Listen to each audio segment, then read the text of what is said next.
নিজেদের মধ্যেই খেলা হচ্ছে, নিজেদের মধ্যেই মারামারি হচ্ছে, ধাক্কাধাক্কি হচ্ছে। দর্শক দেখুন তৃণমূল কংগ্রেসের অবস্থা। এটা হচ্ছে পূর্ব বর্ধমানের মেমারি এলাকার ঘটনা আজকের। প্রিয় দর্শক, আমি শফিকুল ইসলাম এবং আপনারা দেখছেন আরামবাগ টিভি। নিজেদের মধ্যেই ধাক্কাধাক্কি, মারামারি। আবার এদিকে দেখছি ফুলও ছোড়া হচ্ছে, ফুল ছোড়া হচ্ছে, নিজেদের মধ্যে মারামারি হচ্ছে, খেলা হচ্ছে।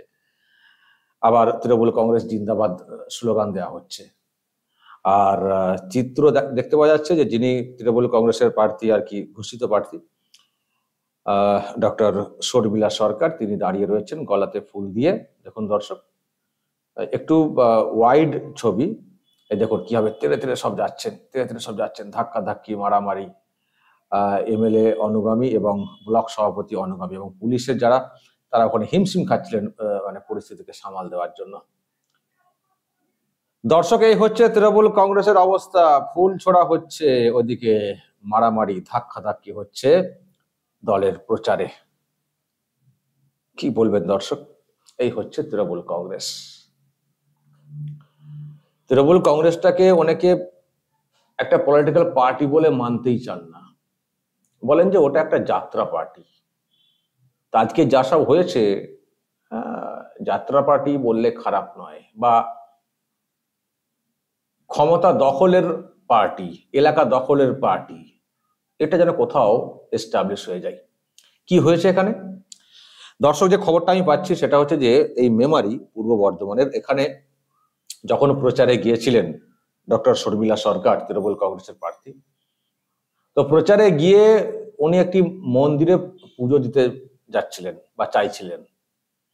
তো সেই সময় সঙ্গে কারা যাবেন, এমএলএ অনুগামীরা নাকি ব্লক সভাপতি অনুগামীরা? এমএলএ বলতে মধুসূদন ভট্টাচার্য, আর ব্লক সভাপতি এবং যিনি হচ্ছেন জেলা পরিষদের একজন কর্মাধ্যক্ষ, তার নাম হচ্ছে নিত্যানন্দ ব্যানার্জি।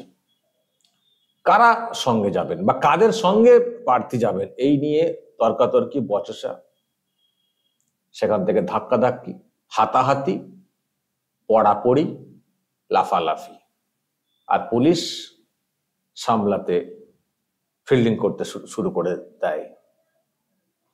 যদিও শেষমেশ মানে ওই এমএলএ গ্রুপ তারাই নাকি ওখানে যাওয়ার সুযোগটা পেয়েছে, কিন্তু তার আগে এইসব কাণ্ড ঘটে গেছে। এই হচ্ছে তৃণমূল কংগ্রেস। তৃণমূল কংগ্রেস বলে আমাদের দলে কোনো কোন্দল নেই, একটাই দল, একটাই সিম্বল, একজনই নেত্রী। আর দেখুন নিচে তলাতে কিভাবে সব মারামারি হচ্ছে।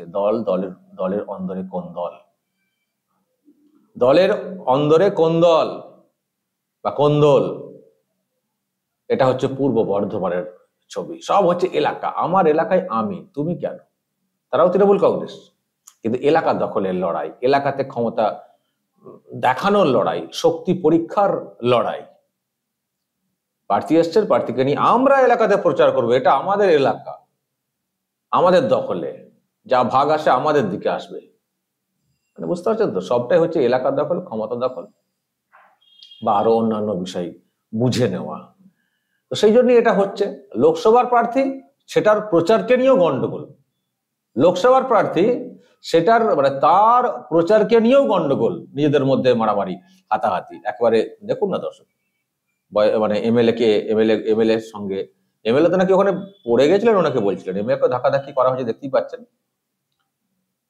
হ্যাঁ, একটু বয়স্ক করে পুলিশ আবার মানে সামাল দেওয়ার চেষ্টা করে, আবার এদিকে ফুলও ছোড়া হয় না। অদ্ভুত, যখন এইসব হচ্ছে দর্শক ভালো করে লক্ষ্য করবেন, আবার এদিকে ফুলও ছোড়া হচ্ছে। ভালো করে দেখবেন, আমি দেখানোর চেষ্টা করছি।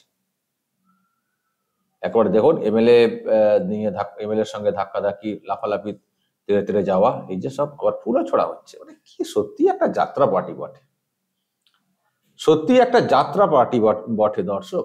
রেজাল্ট কি হবে কে জানে। যদি ঠিকঠাক ভোট হয় না, কেউ পাত্তা পাবেন না। এদের যে সব আচার আচরণ এবং ক্ষমতা দখল করা, এলাকা দখল করার যে লড়াই নিজেদের মধ্যেই, ঠিকঠাক ভোট হলে কোনো মানুষই কিন্তু ভোট দেবেন না। ওই একেবারে যারা সুবিধাভোগী, সুবিধা পেয়েছেন তারা ছাড়া একেবারে যাচ্ছে তাই অবস্থা। একটা পলিটিক্যাল পার্টির প্রচার হচ্ছে, ক্যান্ডিডেটের প্রচার হচ্ছে, নিজেরাই মারামারি করছেন। কি হয়েছে যদি ওনার সঙ্গে ওই ওই লোকেরা যান, তাতে কি লাভ? আপনারা বা ওদের কি সমস্যা যদি এরা যায়? কি সমস্যা? প্রার্থী আছে, প্রার্থীর সঙ্গে যাবেন, কি সমস্যা? সবাই তো তৃণমূল কংগ্রেসের, সবাই তো একই সিম্বলের জোড়াফুল, তো সমস্যাটা কোথায়? তার মানে সমস্যা আছে, তার মানে সমস্যা আছে। সেই সমস্যা বিরাট সমস্যা। সেই সমস্যা এলাকা দখলের সমস্যা, সেই সমস্যা ভাগ বাঁটোয়ারার সমস্যা, সেই সমস্যা কাটমানির এলাকা, কাটমানি পাওয়ার এলাকা নিজেদের দখলে রাখার সমস্যা। সেই জন্যই এটা। তা না হলে কেন হবে বলুন তো? কেন হবে? হওয়ার কি কথা? কেন হবে? যদি এলাকাতে নিজেদের ক্ষমতা জাহিরের কোনো ব্যাপার না থাকতো, কেন হবে এটা? সবাই তো তৃণমূল কংগ্রেসের, নিশ্চয়ই আছে। এই প্রশ্ন দর্শক আমাদের মনের মধ্যে জাগছে। আপনারা হয়তো কেউ কেউ বলবেন যে আপনি কি নিশ্চিত যে কাটমানি ভাগ বা এলাকা এরকম ব্যাপার? দেখো, নিশ্চিত ওইভাবে বলা যায় না, কিন্তু কিছু কিছু বিষয় এমন ঘটে আমাদের মনে সেই সব প্রশ্নগুলোকে বড় করে তোলে। সেটাই আর কি এখানে হয়েছে। তা নাহলে এরকম মারামারি কেন হবে? দর্শক, আপনাদের কি মনে হয় কেন এসব হচ্ছে? দলের প্রার্থী আর দলের মধ্যে এরকম কোন্দল, আপনাদের কি মনে হয় বলুন তো কমেন্ট বক্সে, দেখি আমার সঙ্গে মতের মিল হয় কিনা। যদি পাল্টা যুক্তি থাকে বা এলাকার যারা, তারা হয়তো আরো ভালো বলতে পারবেন। দর্শক, যা বলার বলবেন কমেন্ট বক্সে, নজর রাখবেন আরামবাগ টিভি।